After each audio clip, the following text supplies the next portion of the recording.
Oke, Kak Ai udah pindah slide.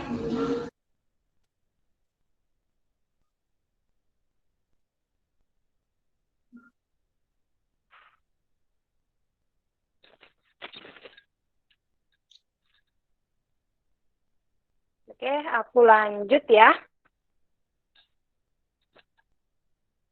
Halo? Ya, halo, lanjut Kak, silahkan. Ya, pertama kita flashback dulu tentang apa yang sudah kita jalani kemarin. Mungkin ada 2 tahap besar yang sudah teman-teman, mungkin yang memang ada di posisi ini, yang sudah teman-teman jalani. Itu pertama ada tahap administrasi kan, seleksi administrasi. Setelah itu bisa, jadi teman-teman berhak untuk mengikuti SKD. SKD adalah seleksi kompetensi dasar.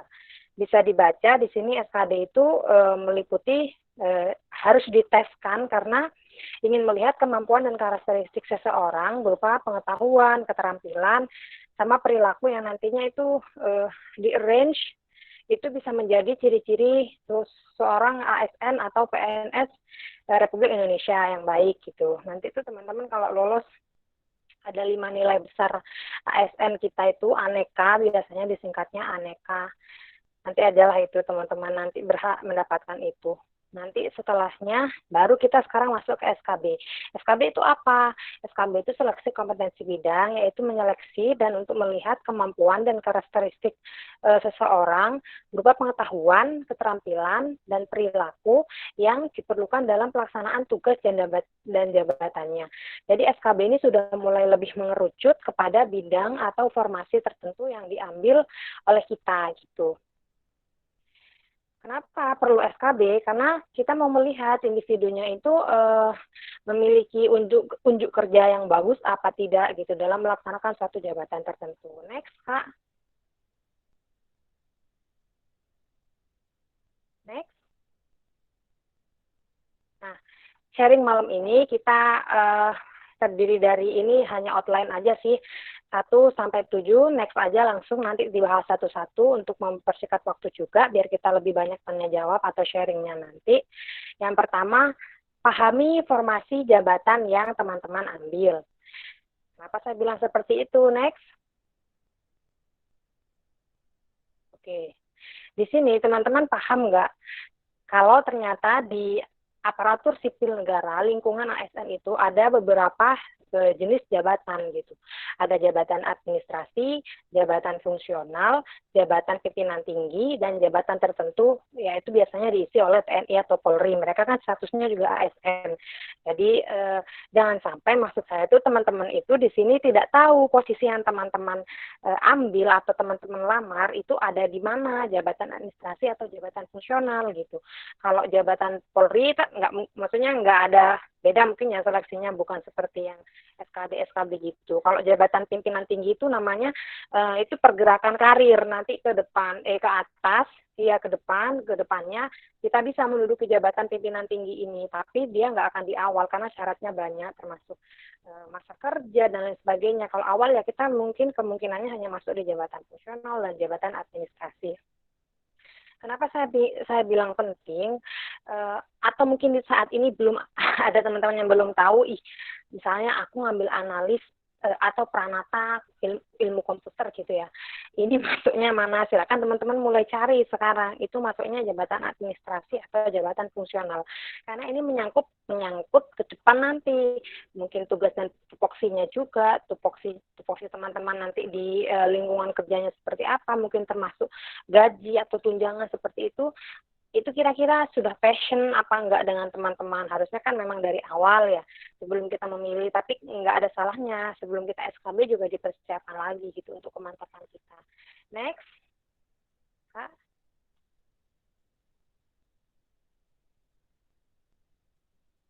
Next. Oke, kita sekarang masuk lebih dalam lagi biar bisa bedakan sedikit apa itu yang dimaksud dengan jabatan administrasi dan apa itu yang dimaksud dengan jabatan fungsional. Di jabatan administrasi itu didefinisikan sebagai sekelompok jabatan yang berisi fungsi dan tugas yang berkaitan dengan pelayanan publik serta administrasi pemerintah dan pembangunan. Ini kalau teman-teman rasakan dan teman-teman lihat, ini tuh jabatan yang lebih umum. Pelayanan publik, dia tuh sepertinya pola kerjanya mirip sama di semua instansi administratif ya. Nah, di sini ada 3. Ada jabatan administrator, di sana dia tuh jadi pemimpinnya, memimpin pelaksanaan semua pelayanan publiknya itu.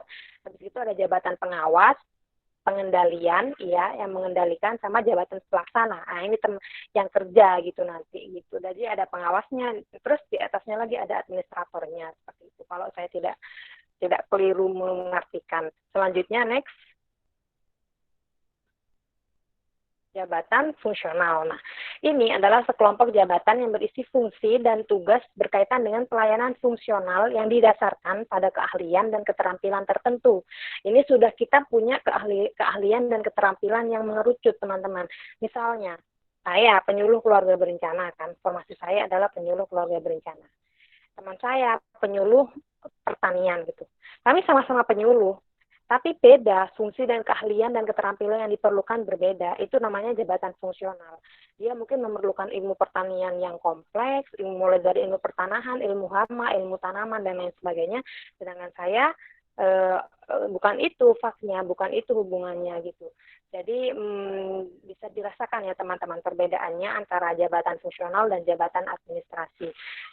Nah, kalau tadi ada administrator sama ada pelaksana dan ada pengawas, di sini kita itu jenjangnya ini sesuai pendidikan. Ada jabfung keahlian dan jabfung keterampilan.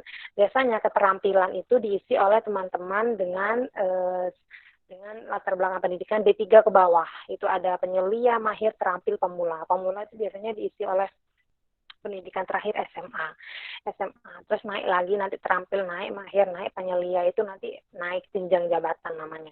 Selanjutnya ada jabatan fungsi keahlian. Di sini nanti kalau teman-teman startnya itu S1, biasanya pertama itu masuk di ahli pertama. Seperti saya sekarang itu adalah penyuluh keluarga berencana ahli pertama kayak gitu. Nanti naik muda, naik madya, naik ke utama. Itu tergantung kinerja kita juga, sama masa golongan kerja kita, nanti sama pangkat kita, kayak gitu. Nanti naiknya itu gimana ya, berkala gitulah. Next. Hilang ya. Oke, ada. Nah, oke, stop. Kenapa saya mementingkan teman-teman harus tahu jabatannya itu ada di titik jabatan pelaksana atau jabatan administrasi, ataukah itu jabatan fungsional? Kaitannya sama ini teman-teman, sama peraturan yang menaungi tugas pokok dan fungsi teman-teman. Jadi setiap instansi atau setiap formasi itu punya undang-undang atau punya peraturannya yang dia itu di dalamnya merinci sekali bagaimana tugas kita nantinya ketika sudah bergabung dengan instansi tersebut, atau bagaimana kira-kira gambaran pekerjaan kita sehari-hari. Jadi itu bisa teman-teman telusuri dari awal sebelum teman-teman tes di SKB di hari H. Nah, saya kan penyuluh keluarga berencana, ternyata itu masuk ke rumpun jabatan fungsional, dan ternyata saya punya peraturan. Ada Permenpan RB, Menteri Aparatur Negara dan Reformasi Birokrasi, nomor 21 tahun 2018 tentang jabatan fungsional penyuluh keluarga. Insya Allah, kalau teman-teman dapat peraturan dari formasi teman-teman yang teman-teman lamar, itu kalau teman-teman baca walaupun awal itu masih ngawang-ngawang ya, maksudnya istilah ini apa, istilah ini apa, istilah ini apa, seenggaknya terpapar gitu. Jadi pas tes teman-teman punya bayangan, oh soal ini tuh maksudnya yang itu, oh soal ini maksudnya itu, walaupun hanya dibaca. Undang-undang kan ya mustahil juga kita menghafalkannya, tapi paling tidak kita tahu alurnya. Nah, saya ambilkan di lampiran di sisi sebelah kanan, di sebelah kanan layar teman-teman semua, saya ambilkan itu di lampiran. Kalau mau nggak mau baca yang dari awal, menimbang, memutuskan dan lain sebagainya, itu kan memang banyak sekali bahasa undang-undang sekali, bahasa legal. Nah, teman-teman bisa aja langsung ambil di lampirannya seperti ini. Nah, itu kan bisa di sebelah kanan sendiri ada tulisannya pelaksana tugas jabatan. Ada ahli pertama. Nah, saya tadi kan sebutkan jenjang saya masuk pertama adalah penyuluh keluarga berencana ahli pertama. Contohnya nomor 11 saya dibacakan ya. Melakukan evaluasi program KKBPK di tingkat kabupaten. KKBPK itu apa? Nah, kan kalau kita nggak baca undang-undang, kira-kira saya dulu tahu nggak kalau ternyata ada istilah KKBPK? Nggak akan saya tahu, walaupun saya ngambil di instansi BKKBN, saya nggak akan tahu gitu.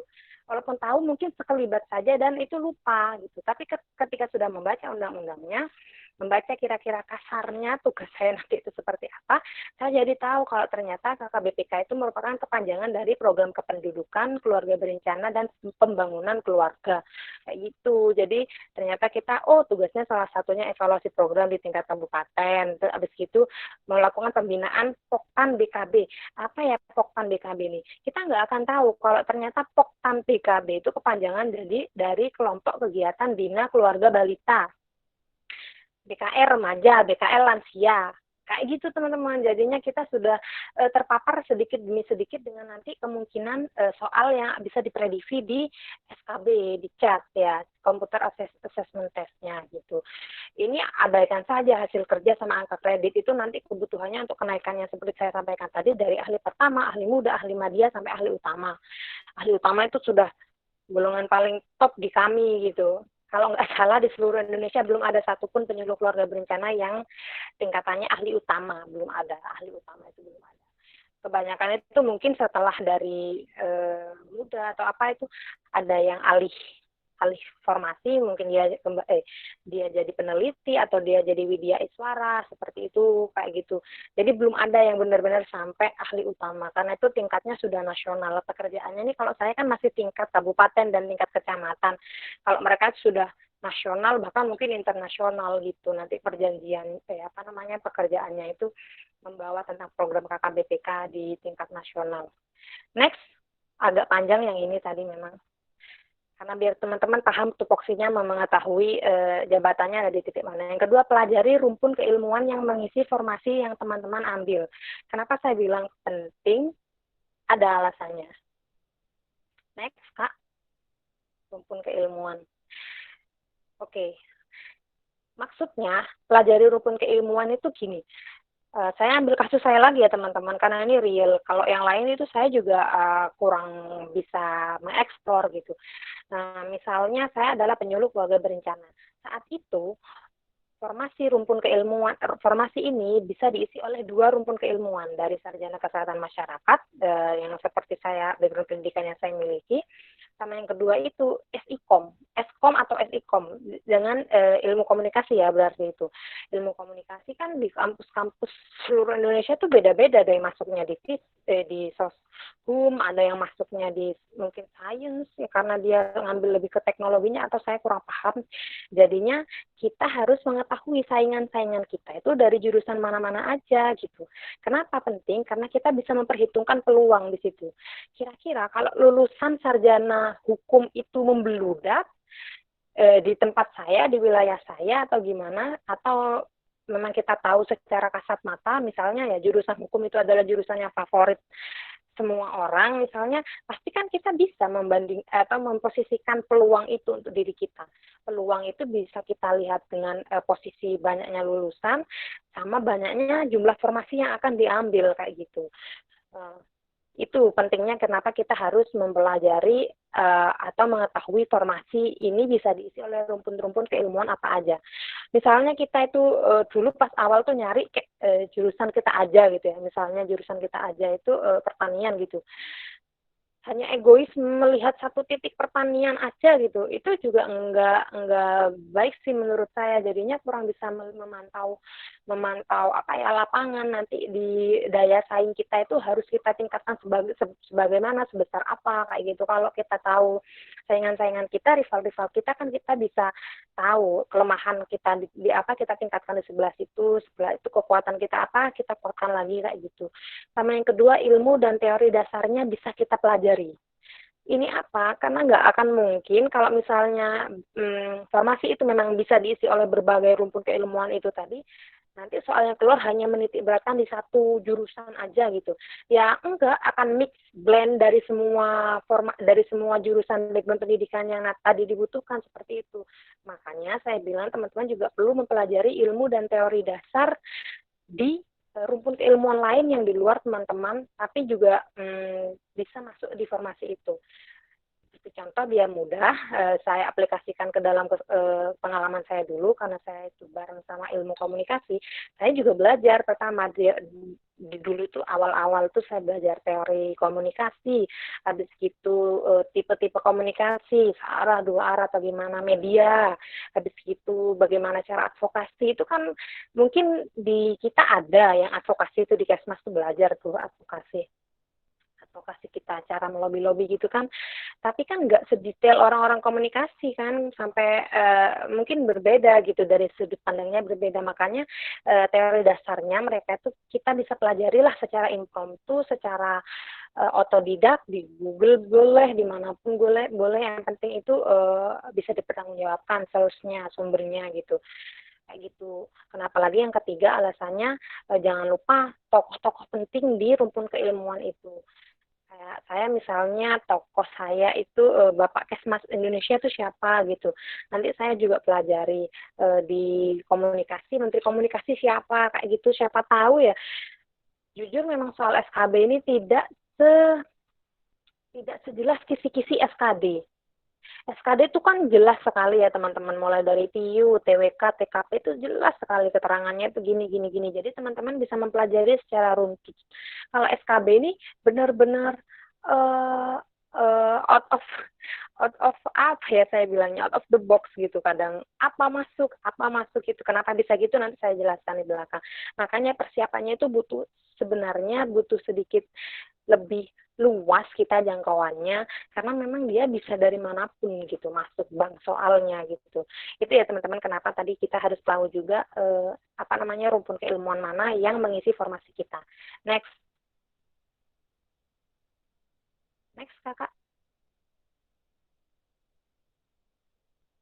Oke, yang ketiga, keep update tentang pengumuman resmi dari BKN dan instansi teman-teman melamar.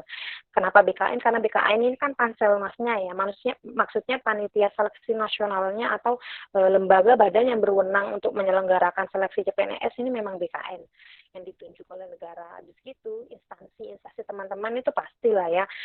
Next, sambil di next, kenapa pengumuman resminya itu harus teman-teman update terus? Karena kelalaian yang berasal dari ketertinggalan teman-teman sendiri dalam mengakses informasi yang terbaru itu nggak akan jadi tanggung jawab instansi ataupun BKN, itu nanti akan diberatkan ke teman-teman semua.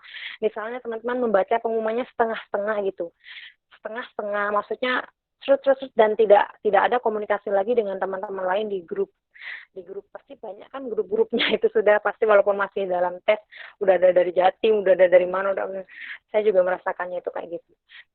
Kesimpang siuran itu mending ditanyakan langsung aja di Twitternya, di IG-nya, di helpdesk-nya. Itu saya merasa dulu mereka tuh sangat-sangat informatif gitu, dan daripada kita termakan hoax yang berterbaran kemana-mana, yang suruh bayar inilah, suruh datang ini dulu, kan banyak banget surat-surat yang menggoyahkan iman gitu, maksudnya ini bener nggak sih, ini bener nggak sih gitu. Tempuran perjuangan kita itu dulu di tengah-tengah itu ya salah satunya dari berita-berita nggak bener kayak gitu. Nah, di instansi Anda itu juga harus dipelajari kan, website dan akun resminya itu pasti ada, akun officialnya itu ada, visi dan misi budaya kerja, nanti ini saya jelaskan di belakang. Kenapa harus fokus, kenapa harus memperhatikan info-info yang selalu mereka update. Kalau perlu nyalakan notifikasinya teman-teman itu, loncengnya. Jadi kalau tiap mereka update, walaupun itu ternyata bukan untuk instansi teman-teman atau bukan pengumuman yang teman-teman tunggu, paling nggak kita nggak akan ketinggalan update apa yang disampaikan. Nggak lama kok, kan seleksi ini mungkin 2 atau 3 bulan dalam keadaan normal. Tapi karena ini kemarin corona, jadi teman-teman agak lama juga ya menunggu jadwal SKB. Tapi ya semoga lah besok ke depannya ini lancar ya teman-teman, saya doakan juga. Langsung aja yang keempat.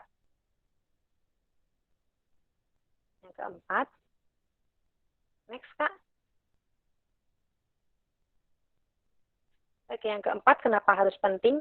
Yang pertama tadi kan paham informasi teman-teman itu ada di mana. Yang kedua itu lihat rumpun keilmuannya itu apa aja. Yang ketiga, keep update informasi resmi. Sama yang keempat sekarang adalah mempelajari tahapan SKB per instansi. Nah, next. Apa maksudnya tahapan SKB per instansi? Teman-teman sudah yakin, sudah tahu betul SKB-nya nanti akan ada jenis tes-tes apa saja? Nah, next Kak, next.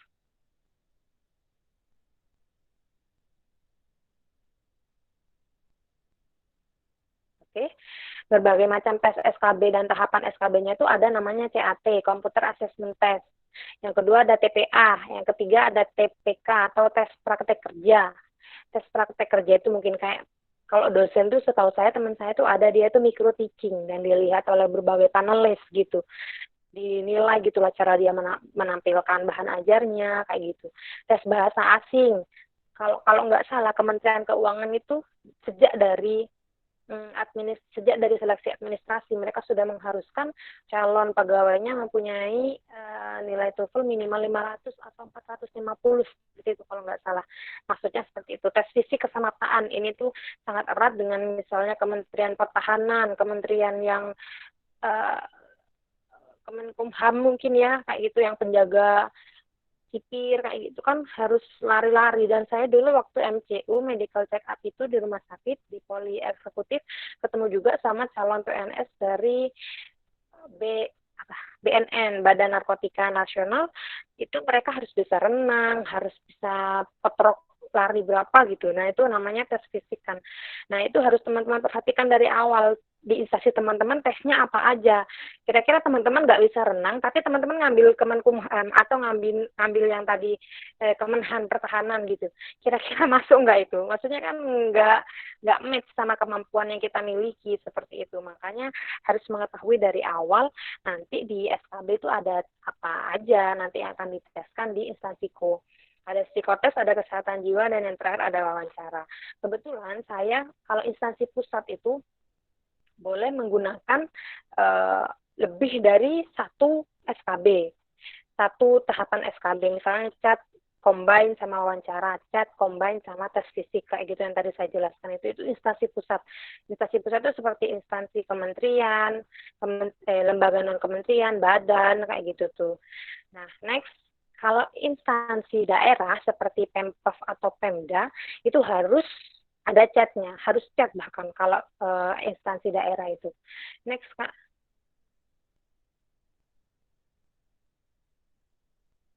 Nah, sekarang kita langsung masuk ke chat aja ya, karena ini memang apa ya, saya katakan selalu ada, hanya jarang lah kalau nggak ada instansi atau lembaga atau Pemda atau Pemprov, Pemda dan Pemprov malah justru harus di undang-undangnya itu kalau nggak salah saya baca itu harus mengadakan chat karena dia apa namanya transparansinya memang sangat tinggi. Jadi ketika kita tes itu ada live score di luar. Ada live score, teman-teman kalau misalnya membawa teman atau orang tuanya mengantarkan itu benar-benar bisa melihat di luar itu nilai kita mulai yang pertama kali misalnya di bawah naik sedikit demi sedikit kayak gitu tuh bisa dilihat. Jadi itu meminimalisir apa namanya saya kalau katakan kecurangan gitu kan. Nah ini adalah tes menggunakan komputer, ada 100 soal dan dikerjakan dalam waktu 1,5 jam. Itu ada stopwatch yang available di pojok kanan kalau nggak salah saya dulu melihat, dan itu ada progres soal.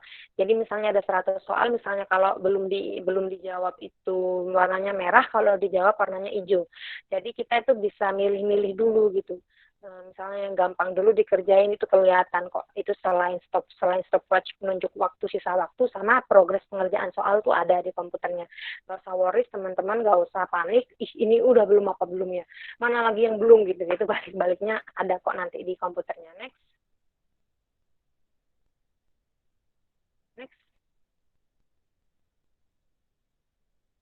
Yang kelima, update isu terkini. Isu terkini yang dimiliki oleh pemerintah Indonesia, pemerintah kita, oleh instansi teman-teman, atau yang lagi hit sekarang. Next aja, Kak. Nggak apa-apa. Maksudnya ini apa nih, teman-teman nih? Nah, gini, teman-teman. Jadi, soal-soal SKB seperti yang saya jelaskan tadi, itu memang tidak terprediksi 100% itu murni dari undang-undang atau murni dari rumpun keilmuan atau materi kuliah gitu. Enggak. Itu perpaduan dari banyak terserah bang soalnya mau milih yang mana. Next Kak, next. Jadi untuk membuat diri kita apa ya kaya akan pengetahuan, nggak katrok, maksudnya nggak ketinggalan berita. Jadi nanti selain kita hanya scroll sosmed kita, jadi mending kita nanti di saat-saat SKB itu sering-sering deh baca berita atau koran atau majalah atau nonton TV, nonton berita prime time yang gitu yang gitu-gitu, walaupun nanti nggak keluarnya cuma seberapa persen, tapi itu mesti ada kayak gitu.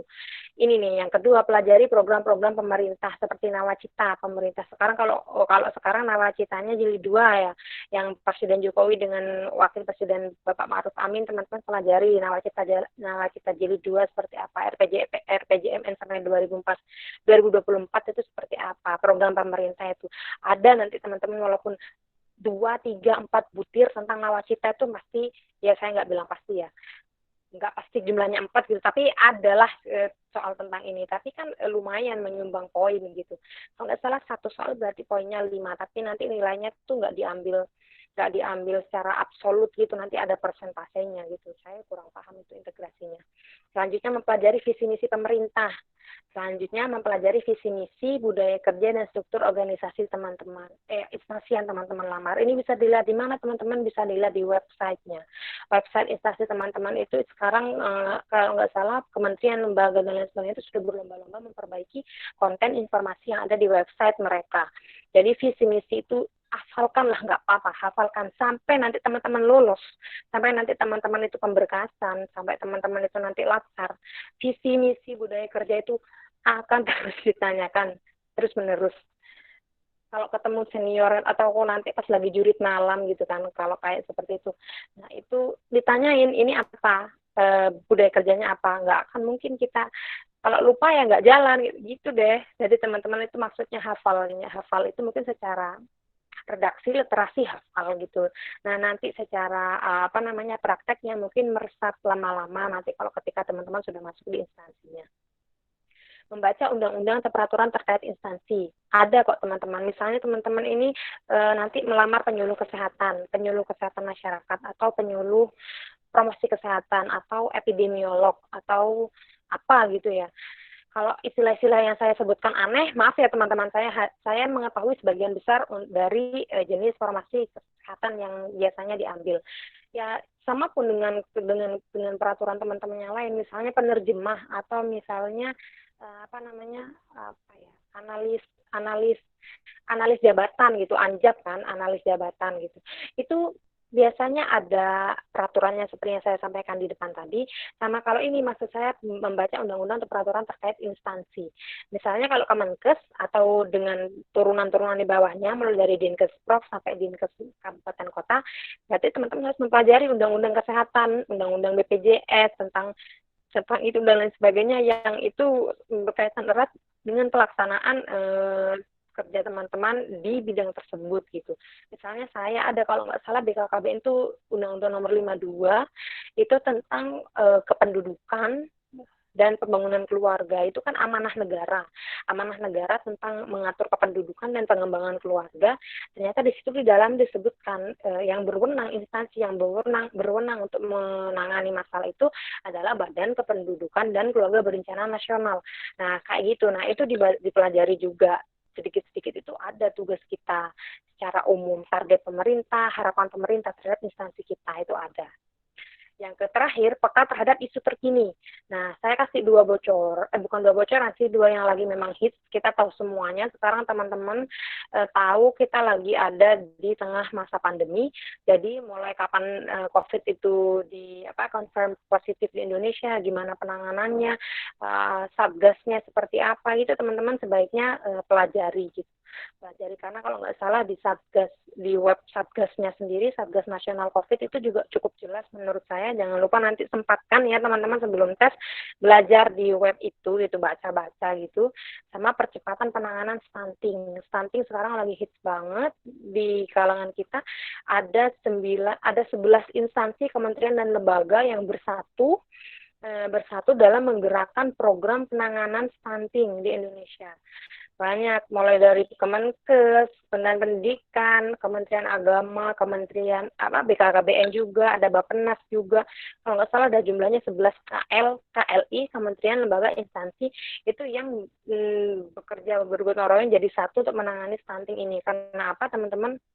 Nanti di 2035 Indonesia itu akan diprediksi mengalami Windows opportunity dari bonus demografi, dari keadaan demografi. Bonus demografi, jadi misalnya nanti di bonus demografi itu generasi yang kita ciptakan itu tidak berkualitas alias stunting dari kecil.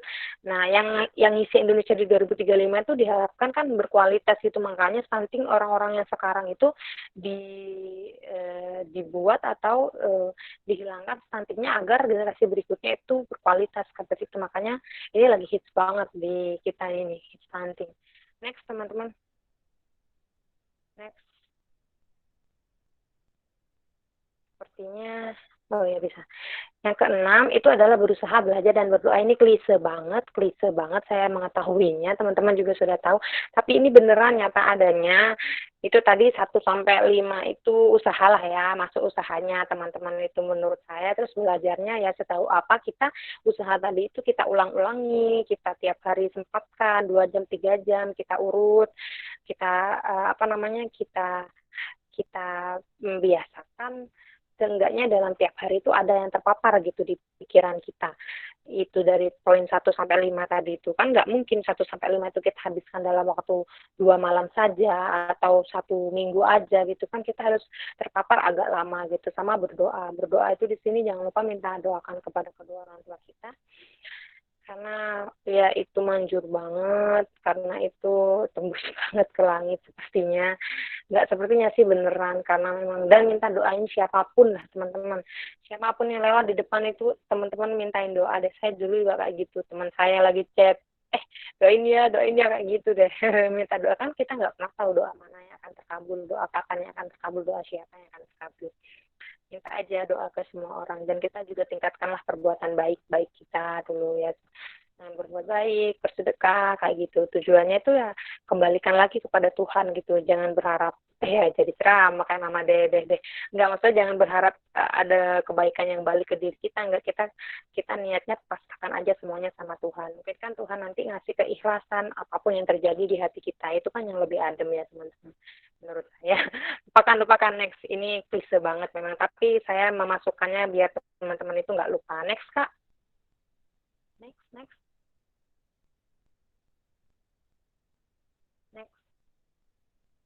Nah, ini ada quotes yang saya sangat yakin banget dengan ini. Saya yakin banget.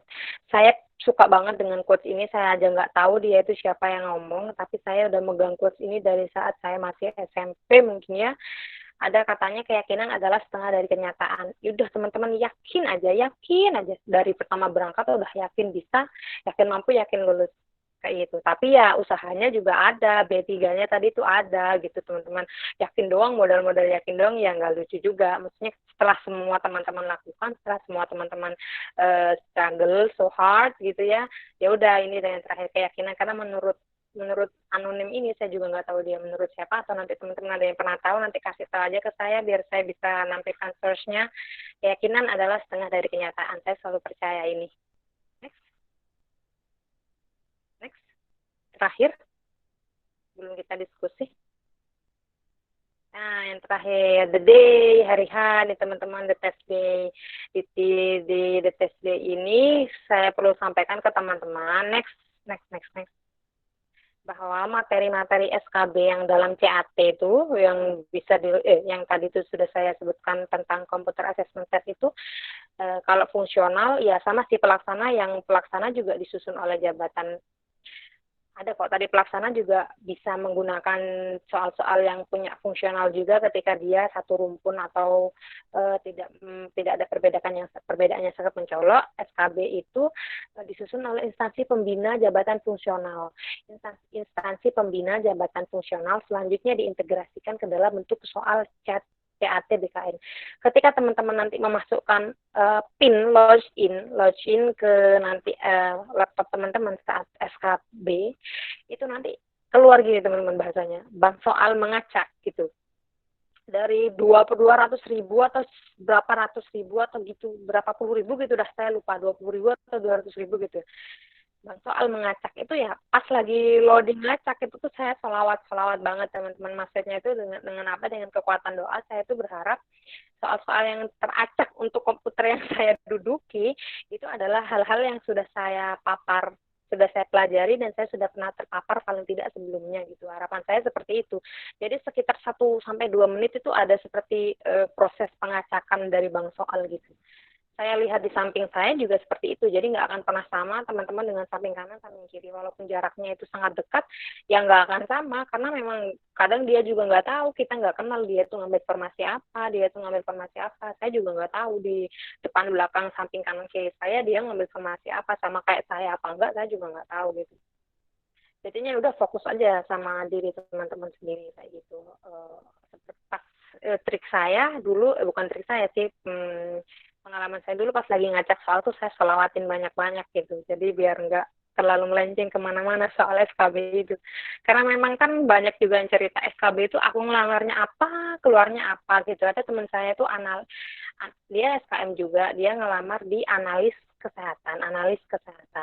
Nah, maksud dia secara garis besar itu adalah analis kebijakan kesehatan. Analis kebijakan kan AKK, kayak manajemen kesehatan gitu lah ya, analis kebijakan kesehatan.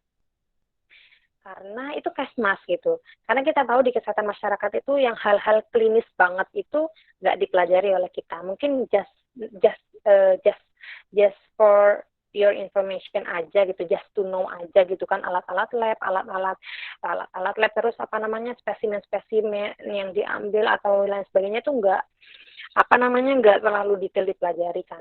Ternyata pas keluar itu teman-teman yang keluar itu kayak spesimen darah harusnya berapa banyak nih kalau mau buat ngecek ini, kayak gitu. Jadi kan nggak, bahasa Jawanya itu luput luput sama yang dipelajari gitu. Walaupun yang lainnya tetap masih ada gitu, tentang kebijakan pemerintah, tentang program-program pemerintah, tentang program Germas, PISPK gitu, karena dia kan Kemenkes, di bawah naungan Kemenkes. Ini maksud saya itu contoh yang bang soal itu, karena apapun bisa masuk deh menurut saya di situ, karena itu randomized kan.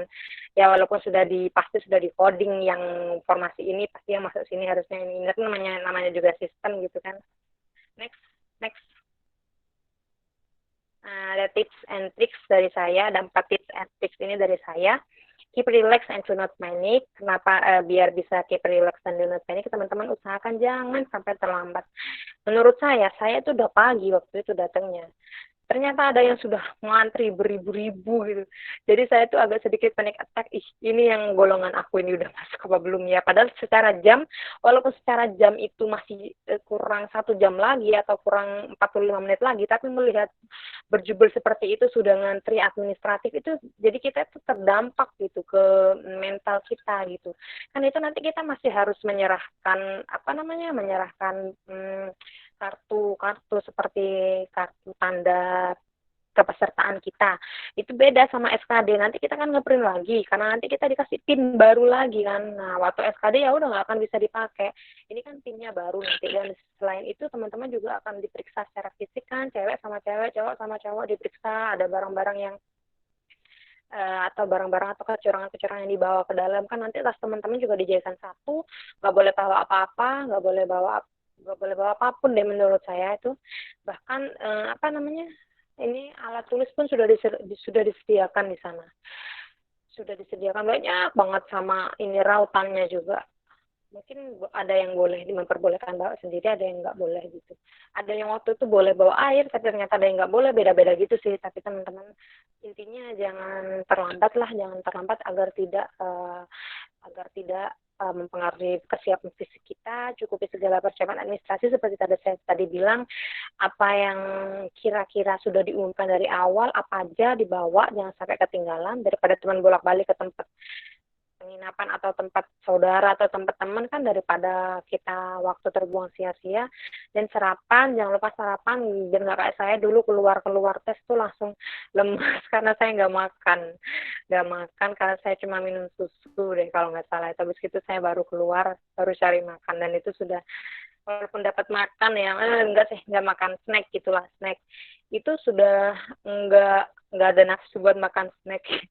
Jadi pengen makan berat gitu, tapi udah lemes juga kitanya gitu. Jangan kayak gitu, teman-teman harus siapin aja dari awal, cukup istirahat malamnya. Kalau cukup istirahatnya ya saya sih cukup, cuman nggak sarapan itu.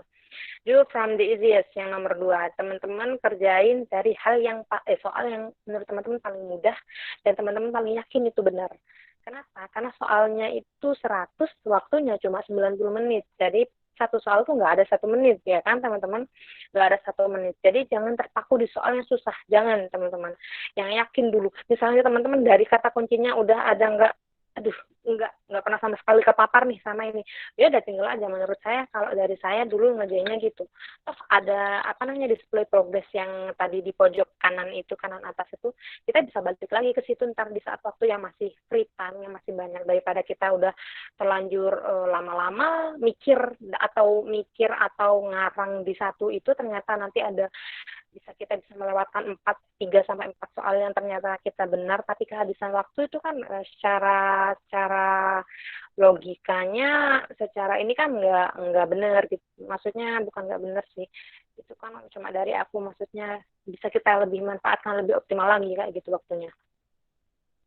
Yang ketiga, active mind. Kenapa active mind? Teman-teman, saya sarankan logikanya sama nalarnya main gitu teman-teman. Kenapa? Ada beberapa soal itu walaupun kita nggak pernah terpapar itu bisa dinalar. Saya tuh dapat soal gini. Ada apa ya? Gimana ya dulu tuh? Ada benar-benar soal yang nggak jelas itu masuknya, bukan komunikasi juga menurut saya, bukan kesehatan juga menurut saya, tentang bahasa Indonesia yang baik dan benar tuh ada teman-teman, saya tuh dapat dulu tuh. Jadi tuh kayak penulisan suatu kalimat panjang mirip-mirip itu, opsi jawabannya A sampai E atau sampai D ya, saya lupa. Itu mirip-mirip, tapi itu pasti ada yang salahnya, entah D-nya digabung. Ada loh yang kayak gitu teman-teman soalnya itu.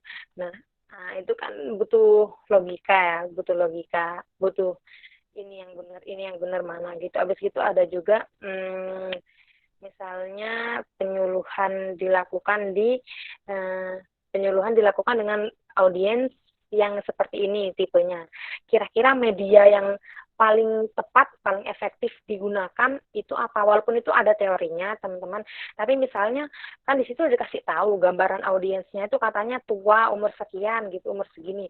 Dan kita ngasihnya itu leaflet atau yang kecil-kecil yang banyak bacaan itu kan nggak efektif sih secara logika ya teman-teman. Ini maksud saya active mind. Teman-teman tuh pikirannya diaktifasi biar bisa ada beberapa soal yang bisa dinalar dan di logika itu bisa gitu. Nah, prediksikan juga dengan sisa waktu pengerjaan, active mind juga, doa sama salawat selama jawab. Saya dulu sebelum ngeklik selalu saya salawatin. Salawat gitu sebelum klik jawaban. Ternyata saya percaya ada power of salawat karena saya muslim juga. Jadi ya itu, karena kita main aktif maksudnya bisa fokus ya. Jadi setiap saya ngeklik jawaban, saya itu salawatin dengan harapan jawaban ini benar dan nggak error gitu teman-teman, nggak sedikit loh teman-teman yang error, dan itu kan ngaruh banget ke mental kita. Sebenarnya itu pengawas tuh ada banyak banget di kanan kiri, ketika error tinggal tunjuk tangan aja, nanti mereka yang benerin gitu. Tapi kan gimana deh kalau itu terjadi sama teman-teman. Makanya tiap kali saya pencet apapun saya coba sholawat, ganti soal saya sholawat lagi, takut macet teman-teman, bukan apa gitu, takut macet terus dia entah kembali lagi entah apa, kan kita nggak pernah tahu apa yang bisa diitukan sistem. Nah, habis itu yang terakhir, focus on yourself. Kenapa saya bilang kayak gitu teman-teman? Karena nanti teman-teman kanan kiri depan belakang itu pasti ada yang selesai duluan. Kita nggak pernah tahu kemungkinan dia selesai duluan itu karena memang dia sudah bisa banget jawab semua soal itu, atau dia udah desperate kan, atau dia memang udah pasrah lah sama apa yang aku hadapi gitu. Kita nggak pernah tahu dia selesai dengan alasan apa gitu, sedangkan kita nggak usah terdistraksi sama mereka. Jadi kalau SKD bukannya juga gitu ya teman-teman, walaupun belum nyampe waktu 90 menit, kalau memang teman-teman merasa udah selesai gitu, bisa mengakhiri kan ya, itu juga kayak gitu. Banyak yang SKB itu depanku udah sebelah sana udah 11 itu udah, sebelah samping udah itu nggak apa-apa, itu urusan masing-masing aja. Kalau aku pribadi, tipsku dulu, aku bener-bener habiskan waktu 10 menit sampai dia mati sendiri stopwatch-nya. Maksudnya mati sendiri itu sebelum mati kita sudah save, kita sudah submit gitu teman-teman. Tapi bener-bener aku ngabisin waktu, walaupun itu sebenarnya aku udah selesai 100 soal, mungkin sisa 15 menitan gitu lah ya, tapi masih aku cari-cari yang ragu-ragu tuh tadi teman-teman. Kan nanti kita dikasih blank paper ya, blank paper itu boleh kok coret-coretan itu nanti. Aku kan aku tulis tuh angka-angka soal yang ragu, walaupun tadi itu udah ada, menurutku kan di progres soal itu ada, di progres soal itu ada yang merah mana, yang hijau mana gitu, tapi kadang kita lupa tadi itu sebelah mana ya, deret sebelah mana yang aku tuh ragu. Jadi yang ragu tuh teman-teman tulis aja di paper, nggak apa-apa. Jadi di sisa waktu yang ada itu aku balik lagi, logika aku mainkan lagi, ketika itu bisa dijawab dengan logika, dengan pak dong gitu pak gitu ya teman-teman, kayak gitu. Jadi aku tetap memanfaatkan waktu sampai dia limited habis, tapi jangan lupa teman-teman, nanti dia tuh akan ngerekap sendiri kok, walaupun teman-teman nggak mencet selesai, tapi jangan lupa pencet aja selesai kalau emang udah selesai di waktu akhir. Kalau saya sih itu sampai nunggu waktunya selesai gitu, nggak berdiri dulu sisa 10 menit 15 menit, ini sayang sih menurut saya. Terus next, terakhir ini mah udah, sebelum kita nanya-nanya, sebelum kita sharing, nggak nanya-nanya sih, saya mah cuma berbagi pengalaman aja. Look at the result, isn't it sweet? Yang sweet ini maksudnya cupcake-nya teman-teman. Next Kak.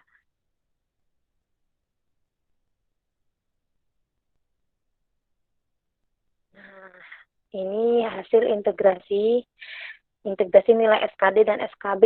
Maksudnya ini pengumuman akhir teman-teman. Pengumuman akhir itu ini pas banget diumumkan tahun baru 2019 ya, berarti ya 1 Januari, malam tahun baru banget. Itu nama aku ada di nomor 2. Atas aku tuh formasi komunikasi, dan di Kesmas aku jadi highest score gitu. Dari formasi Kesmas itu ada aku gitu. Yang atas aku tuh Kak Ahmad Walil dan Faton itu dari komunikasi gitu. Jadi dengan predikat kita P1L. P1L tuh karena memang SKD kami lulus gitu. SKD kami tuh melampaui passing grade gitu. Jadi ya, alhamdulillah P1L dan saya dapat nomor 2 se-Jatim. Teman-teman bisa lihat kan di situ BKKBN Jatim itu ada 842 pelamar atau apa ya kalau nggak salah saya tuh. Apa yang lamar tuh 500? Oh enggak benar teman-teman. Yang lamar tuh lebih dari 700 kok, saya ingat. Jadi dulu tuh Pak peluangnya saya itu hitungnya 1:11, sekian gitu. 800 berarti kan. Jadi satu orang harus bisa, kalau 11, kalau itu untuk manusia kan nggak mungkin dipotong kepalanya aja. Jadi satu orang harus bisa ngalahin 12 pesaing gitu dulu saya tuh mikirnya gitu, karena ya lumayan yang daftar dulu dan yang diambil 74. Dan ternyata dari 74 itu yang formasi umum kayak saya ini ngambil formasi umum kan 70 aja, yang 4 itu formasi cum laude sama disabilitas kalau nggak salah. Dari 70 itu yang P1L tuh cuma setengahnya teman-teman, cuma 35. Yang 35-nya lagi itu P2L. Jadi yang SKD-nya nggak lulus itu, maksudnya bukan nggak lulus, yang SKD-nya itu nggak lewat passing grade gitu, tapi juga berhak sih, karena kan yang dibutuhkan banyak, dan ada kebijakan itu memang 3 kali formasi berhak mengikuti SKB. Next. Ini saya pas dapat pengumuman deg-deg gitu deh teman-teman, tapi ya senang juga gitu, percaya gitu. Thanks. Do you have any questions? Nanti ada di search-nya di belakang teman-teman. Kak, boleh ke bawah lagi Kak, kalau misalnya teman-teman mau mempelajari yang tadi saya sampaikan secara detailnya ya. Saya tuh cuma menjelaskan poin-poin besarnya aja, teman-teman tuh bisa belajar itu. Tapi ini banyak banget teman-teman, berapa ratus halaman gitu, yang ini ya UU nomor 23, yang nomor 25 gitu. Ya nanti teman-teman bisa sekilas pandang lah, sama cari aturan yang tentang jabatan teman-teman itu. Oke, saya kembalikan ke moderator. Mohon maaf apabila banyak kesalahan. Terima kasih teman-teman. Assalamualaikum warahmatullahi wabarakatuh. Oke, terima kasih Kak Ai untuk materinya dan insightful-nya. Sangat luar biasa. Wah, ternyata perjuangannya jadi PNS segitu beratnya ya Kak ya. Oke, buat teman-teman yang dari tadi masih standby, terima kasih banyak. Dan kalau misalkan ada pertanyaan, ayo silahkan videonya di-on-kan, terus nanti kita diskusi bareng. Jadi biar lebih live. Yuk, monggo. Ada yang mau bertanya?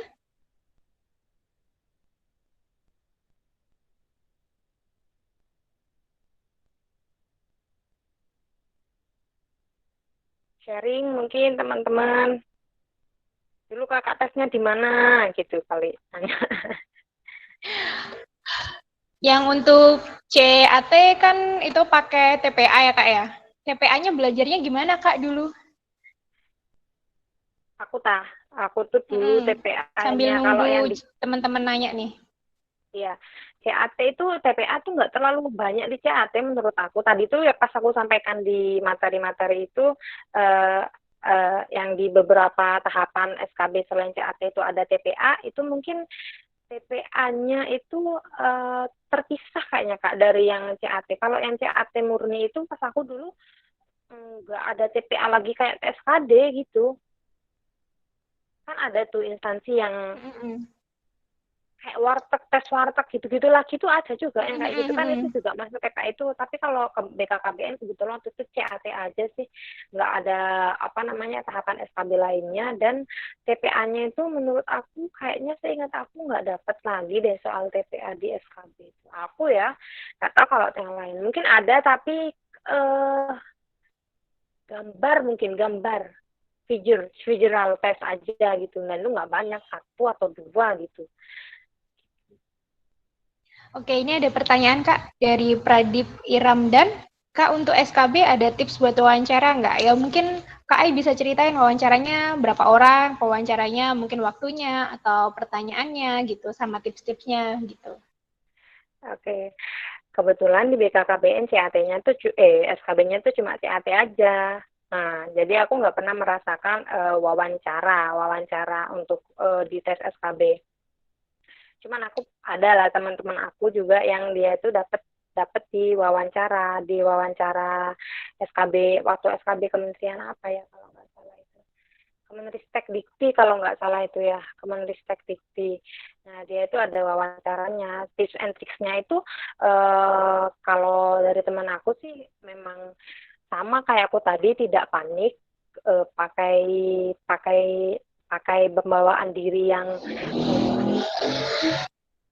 apa ya, percaya diri tapi tetap tidak terlalu high profile gitu, maksudnya tidak terlalu melangit gitulah. Mungkin boleh percaya diri tapi kita tahu batas humble itu di mana kayak gitu, karena kan kita mau menunjukkan skill dan kemampuan kita, bukan mau banyak-banyakan aku sudah pernah mengeluarkan jurnal berapa gitu kan, nggak kayak gitu juga. Maksudnya kan ketika ada topik yang wawancara menarik ke arah situ, jadi kita bisa menjelaskannya, tidak semua harus dikeluarkan gitu. Menurut saya tetap percaya diri tapi juga tetap nggak terlalu apa ya, meninggikan diri gitu. Nah, saya sih dengarnya dari teman saya gitu, cuman saya nggak pernah wawancara sendiri di SKB, karena SKB di BKKBN dulu benar-benar murni cuma CAT aja. Makanya tadi integrasi nilai saya di akhir itu cuma benar-benar SKD dan SKB kan. Nah, for information, ketika SKB-nya itu cuma dari CAT, itu memang benar-benar 60% nilai itu diambil dari CAT aja gitu teman-teman. Jadi justru ada deg-degannya juga jadi aku, karena cuma bisa ngambil 60% nilai dari satu tes CAT aja. SKB ini which is materinya itu tidak sejelas SKD, tidak se clear SKD materi sumber-sumbernya. Makanya saya itu juga was-was juga SKB ini, kalau nilainya jeblok dia 60% loh poinnya, walaupun kita SKD-nya sudah lulus passing grade ataupun sudah merasa aman, mungkin ranking berapa dulu ya waktu SKD. Cuman kalau kalau SKB-nya CAT doang ya kan berarti harus memaksimalkan dan mengoptimalkan alat tempur kita yang hanya satu-satunya gitu. Kalau ada wawancara, kalau masih ada tes kesamaptaan, pasti kan persentasenya itu dibuat proporsional gitu kan, 20%, 20%, 20% kayak gitu teman-teman. Nah, jadi ya ada plus minusnya juga. Ada yang tesnya banyak tapi peluang dapat nilainya dari banyak pos juga. Ada yang tesnya satu tapi peluang nilainya juga cuma dari pos itu. Ketika kita jeblok di situ ya takut juga nggak bisa menyelamatkan tabungan kita dari SKD. Ya serba dilema sih, cuman semuanya kan memang bisa dipersiapkan kayak gitu. Kayak gitu Kak Pradip Iramdan. Yang penting tetap percaya diri aja, tapi jangan terlalu atau jangan terlalu apa ya saya bilangnya itu, jangan terlalu mengeluarkan segala-gala yang tidak perlu untuk dikeluarkan, atau yang untuk tidak relevan dengan topik wawancara gitu. Kalau perlu prestasinya itu cukup pilih 2 atau 3 yang paling relevan dan paling recent, mungkin paling akhir menurut saya yang paling relevan dengan jabatan yang diambil, atau yang paling relevan dengan nanti plan plan ke depan ketika sudah masuk dari instansi itu dengan prestasi yang sudah dimiliki, nanti nyambungnya kemana kayak itu. Oke, sama-sama. Ya, menambahkan aja dulu sih kalau tempatku, formasiku dulu sempat ada wawancaranya itu tentang pasien ya, karena kan aku di nursing, jadi biasanya tuh nanti kayak ada study case pasien kayak gini, dan kayaknya kayak gitu juga perlu dipertimbangkan lagi untuk teman-teman yang ngambil kayak jurusan yang butuh kayak soal-soal yang ke pasien atau apa gitu. Karena kan emang spesifik di Lebih, jurusan kan, SKB. iya, lebih praktiknya berarti ya Kak ya. Jadi ada contoh soalnya, jadi waktu itu kalau misalkan ada pasien di triase di IGD seperti apa, kayak gitu. Jadi yang keambil adalah lebih fokus gitu. Ya mungkin sepele sih, yang nggak yang kayak temen, aduh apa sih kayak ABCD gitu, yang sekiranya mungkin orang lupa, ternyata malah itu yang ditanyain ketika wawancara sih itu. Dan paling benar sih adalah mental harus stabil dulu, udah tenang, biar nanti kalau ditanyain nggak deg-degan seperti kata Kak Ai. Yuk, Iya, teman-teman yang lain ada yang jangan panik deh. benar sekali doanya. Yang lain ada yang mau nanya lagi nggak? Ayo, ayo, yang mau nanya boleh, mau diketik boleh, mau langsung off video nanya sendiri sama Kak Ai, boleh. Aku dulu tesnya semuanya di Surabaya, karena ngambil regionalnya Jawa Timur. Sebenarnya aku ngambil instansi pusat, BKKBN di pusat, cuman boleh milih regional tesnya, dan penempatannya itu nanti akan sesuai dengan regional tes yang kita ambil. Misalnya aku kemarin itu ngambil regional tes Jawa Tengah gitu, misalnya di Jogja atau Semarang, ya berarti penempatannya aku bersedia di sana. Kalau waktu itu peraturan dari BKKB-nya kayak gitu. Jadi aku ngambilnya di Surabaya aja, yang paling dekat lah dari kita di Jember kan ya Kak ya, di Jember. Ya bolak-balik lah Jember Surabaya saat. Bolak-balik ya Surabaya. Iya, Tapi waktu itu pemilihan lokasi ujiannya itu ketika di awal atau gimana Kak? di awal kita milihnya, tapi bukan spesifik ke tempatnya ya, gedungnya gitu, bukan cuman lokasi wilayahnya aja gitu. Karena spesifikasi tempat pelaksanaan tes itu akan diumumkan ketika sudah mendekati hari H tes gitu. Maksudnya nggak benar banget sih. Cuman dari awal tuh kita cuma dikasih kesempatan buat milih regional tes kota besarnya aja gitu.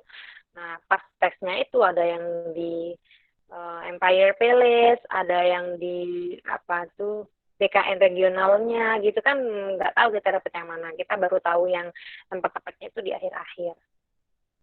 Iya bener, saya waktu itu di Empire Palace sih. Ya kayak gitu. Kan kita baru tahu di akhir kan itu kan. Maksudnya nggak dari Iya, awal kalau tempatnya bakalan Empire Palace gitu, nggak akan dari awal.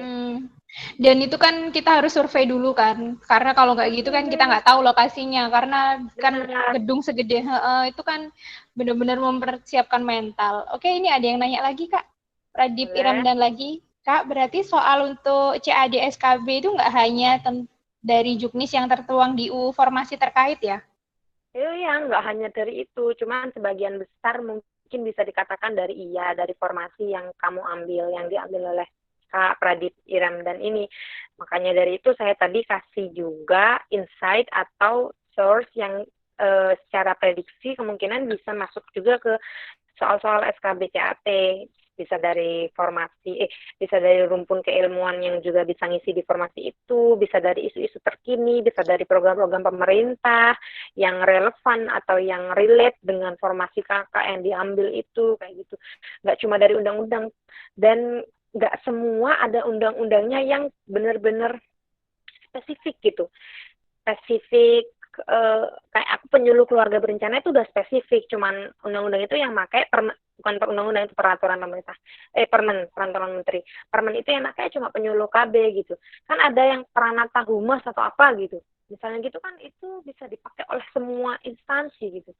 Jadi undang-undangnya pun atau peraturan menteri atau peraturan pemerintahnya pun nggak semuanya juga spesifik banget gitu. Jadi bisa jadi teman-teman bisa mengcombine dengan peraturan-peraturan lain dan lain sebagainya seperti itu. Jadi kalau hanya belajar dari satu sumber undang-undang formasi kita, takutnya yang menurut saya tadi yang keluar dari sebelah mana gitu kayak gitu. Jadi ya mending prepare for the worst gitu deh. Prepare for the worst dari banyak source yang tadi beberapa saya sebutkan, dan teman-teman bisa juga menambah kemungkinan source yang menurut teman-teman itu bisa jadi keluar kayak gitu, yang lain juga itu. Dan join komunitas penting juga ya Kak ya. Kalau kayak gini kan biasanya udah ada grup-grup sharing-sharing Iya gitu ya. benar pasti ada yang dia itu apa ya, kayak lambe turahnya gitu nggak sih? Benar-benar. Dia udah dapet Biasanya informasi dulu gitu ya, nggak tahu dia tuh. benar. Ada lah beberapa tipe orang-orang di grup-grup tes kita itu yang ini tahu banget dari mana kita kan yang cuma silent reader itu cuman bisa terkagum-kagum gitu, ini beneran gak ya infonya, tapi seenggaknya kan beberapa ada yang bermanfaat, beberapa ada yang harus dicek ulang kayak gitu kan, nggak apa-apa gitu. Teman-teman ada nih kayak gitu. Jadi kalau ada benefitnya juga teman-teman masuk grup-grup persiapan CPNS itu, walaupun nanti kalau ada pengumuman tuh beberapa ada yang udah sepi banget, ada yang lanjut nih, pasti yang udah lanjut bikin lagi grup baru kayak gitu. Iya, biasanya di Telegram ya Kak ya, banyak banget. Itu tinggal cari aja Iya, kita kalau formasinya Telegram apa. itu banyak banget. Telegram Banyak itu banget. se-Indonesia itu udah, nanti itu kalau yang udah lebih mengerucut tuh WA biasanya kalau Iya. udah lebih lebih. Dan enaknya ikut gitu kalau misalkan ada informasi dadakan kayak misalkan oh ini jamnya ganti atau gimana, kan kadang pernah ya Halo? kayak waktu itu hamil, akhirnya temanku akhirnya harus mundur dan itu dapat infonya malah dari grup. Ya itu kan nggak akan pernah tahu, ada hal-hal yang nggak terprediksi gitu kan, makanya kan ya memang harus terkonek lah dengan beberapa orang, nggak bisa lah kita sendirian dalam tes ini. Saya aja jadi banyak kenalan ya mulai tes ini gitu, dan itu berlanjut sampai lulus, sampai pemberkasan, sampai terakhir pengangkatan gitu masih lulus gitu, masih terus nyambung gitu ya, mulai kenal dari grup-grup kayak gini ada juga yang kayak gitu. Tapi semua terbayar nanti ketika teman-teman sudah dipanggil buat pemberkasan. Maksudnya susah payahnya itu ya udahlah yang dulu-dulu nanti berbuah manis gitu, sabar aja. Lega setelah pemberkasan ya. Oke. Iya benar. Teman-teman, kira-kira ada yang mau ditanyain lagi nggak? Kita kira-kira nanti sampai 20.40 nih, kurang 3 menit. Atau mau sharing-sharing, kemarin udah persiapannya udah sampai mana, udah belajar apa? Iya benar. Ngambil informasi apa aja nih kira-kira nih? Ngambil Dari informasi apa aja nih? 12 lagi nggak apa-apa ya? Iya nggak apa-apa. Iya nggak apa-apa, ayo. Ya. Sharing nggak apa-apa. Ini pertanyaan ketiga saya. Oh iya, ya pengelolaan teman-teman. Saya Pradip. Saya kemarin daftar di Kemenkes untuk pengelolaan barang dan jasa alih pertama. Mau tanya Kak, yang terkait wawancara sih, apakah nanti mungkin saya tanya sama Mbak Ulfi kali ya, yang tadi ada pengalaman wawancara. Iya. Oke. Apakah nanti pertanyaan saya, apakah nanti kita ditanyakan rencana ke depan setelah diterima, itu yang pertama. Terus kedua, misal waktu wawancara kita menyampaikan bahwa sebenarnya kita juga ada maksud untuk melanjutkan pendidikan, itu sebaiknya apakah itu disampaikan di depan atau kita simpan saja nanti bekerja terus baru kita sampaikan ke atasan waktu kita sudah menjadi ASN seperti itu. Masih Pak.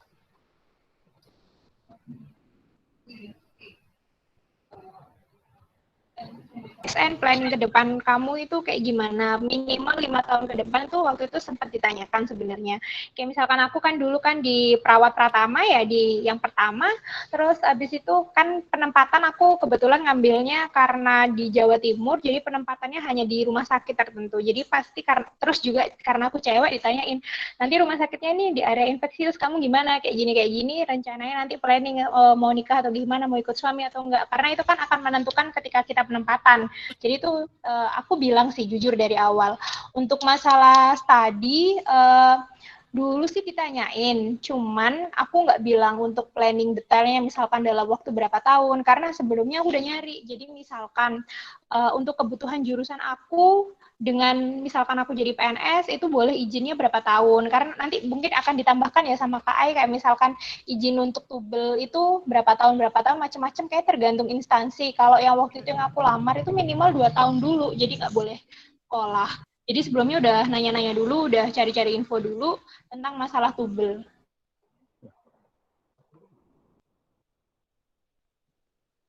Kak siapa? Kak Pradip ya. Aku mau menambahkan juga ya, masalah lanjut studi itu sebenarnya nanti kalau udah ini terserah Kak Pradip mau bilang dari awal atau enggak ke pewawancara, itu terserah. Tapi misalnya saya cuma ngasih insight atau pandangan aja, kalau nanti Kak Pradip itu tetap mau lanjut sekolah ketika sudah jadi ASN itu tetap bisa, Kak. Jadi ada 2 mekanisme melanjutkan studi di ASN itu, ada izin belajar dan ada tugas belajar. Kalau izin belajar itu peraturannya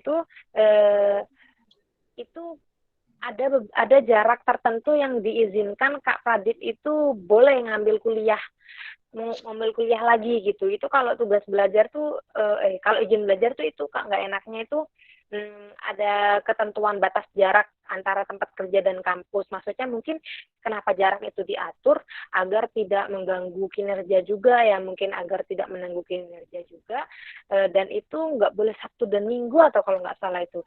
Ada kok Kakak search aja peraturannya tugas belajar dan izin belajar, tapi beda dengan tugas belajar.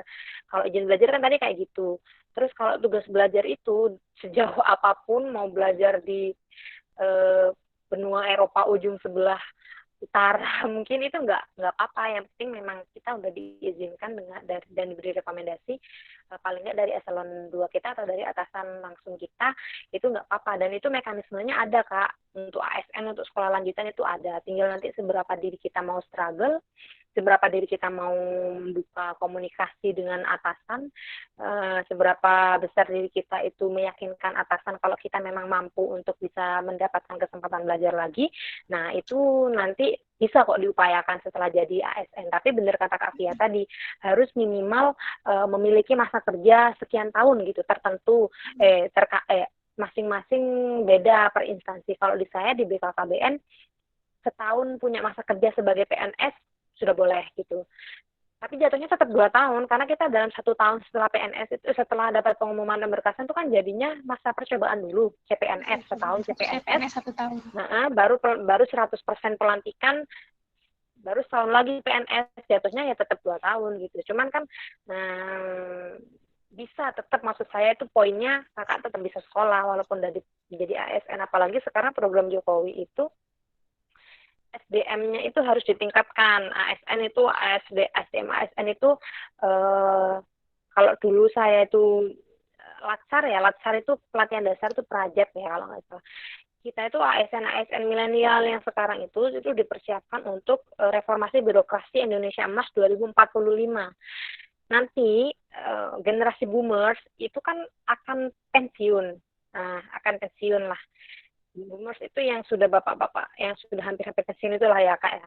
Dan itu nanti kita masuk diganti dengan atasan-atasan kita. Nanti kita juga masuk, nanti di bawah kita juga. Nah itu nanti diupayakan generasi-generasi yang baru nih, ASN ini yang baru tuh kualitas SDM-nya tuh tinggi. Makanya berlomba-lomba gitulah kementerian dan lembaga itu mencari grant untuk menyekolahkan pegawai-pegawainya kayak gitu. Dan itu memang perintahnya Pak Jokowi kayak gitu, nggak apa-apa gitu. Nanti tinggal kitanya aja gimana berjuangnya, mau dari instansi, mau dari beasiswa instansi, apa nanti kita mau nyari beasiswa secara mandiri, cuma nanti tinggal komunikasikan izinnya ke instansi gitu. Memang agak ribet, tapi nanti kalau dijalani kan bisa juga kayak gitu kan. Jadi jangan terus berpikir kalau jadi PNS bukannya udah gitu-gitu aja ya, terus atau tinggal nunggu pensiun aja ya, atau monoton gitu-gitu aja, Nggak gitu sekarang Kak, kita tuntutannya itu sih yang tadi itu kalau saya dapat aneka pas Latar itu menuju world class bureaucracy Indonesia Emas 2045 gitu. Tenang aja Kak. Dan jangan lupa dicek kebutuhan instansi ya Kak. Kalau nggak gitu ntar Betul susah sekali. izinnya. Nah, kalau kuliah nggak boleh cuma sesuka kita, itu nggak enak, bukan nggak enaknya. Kalau udah jadi PNS, kalau mau kuliah lagi nggak boleh seenaknya kita aja, nggak boleh karena kita udah Iya, ada di benar. instansi tersebut, terikat dengan tugas dan pokok fungsi tertentu. Jadi kita juga harus cari tahu instansi kita butuh jabatan atau butuh formasi atau butuh rukun keilmuan apa yang belum dimiliki instansi kita gitu. Nah, itu biasanya kepegawaiannya punya atau nanti badan kerjasamanya dengan internasionalnya atau Lalitbangnya itu punya. Antar kakak sering-sering aja minta informasi itu ke instansi terkait biar tahu, biar maksudnya meminimalisir kalau udah dapat beasiswa ternyata jurusan itu nggak Benar. dibutuhkan, ntar nggak dapat izin, susah, sayang kan Iya. perjuangannya ya kak ya. Benar-benar sayang. Bener banget, soalnya kakak kelasku sendiri udah dapet beasiswanya, udah siap berangkat, ternyata jurusan yang diminta dari rumah sakitnya itu nggak dibutuhin, jadi sampai beasiswanya hangus, nggak berangkat. Sayang banget kan? Iya, gitu kak insight-nya. Oke, ada yang mau nanya lagi nggak kira-kira untuk Kak Pradip? Terima kasih pertanyaannya.